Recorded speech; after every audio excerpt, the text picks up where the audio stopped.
God wanted to know if Ezekiel truly believed. And it's hard to believe something that you've never seen before. But here's the thing. It is good for us in our Christian life to realize our weaknesses, to realize and to be honest about who we are, not as a crutch, but as a fortitude for a foundation for God's great strength. Let me remind you in 2 Corinthians 12:9, he says, my grace is sufficient for you. I love that part, but then there's a comma here. It says, for power is perfected in weakness. When we acknowledge our weakness, when we realize how weak we are, and we give God the glory and give God credit, then how much greater God's power is perfected.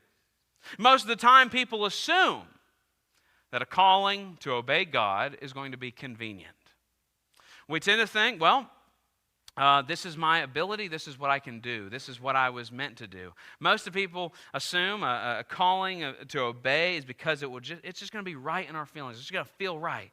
You know, you might look at preaching or teaching or going to the courthouse or holding signs or just simply singing in the pews. You might look at that as a special calling because maybe the person beside you makes it look easy. Maybe the person you're seeing does these things, and you're like, well, that must be their calling, and that's not my calling because I don't fit into this mold. I don't do what they do. But one thing you don't see is the battle behind the scenes.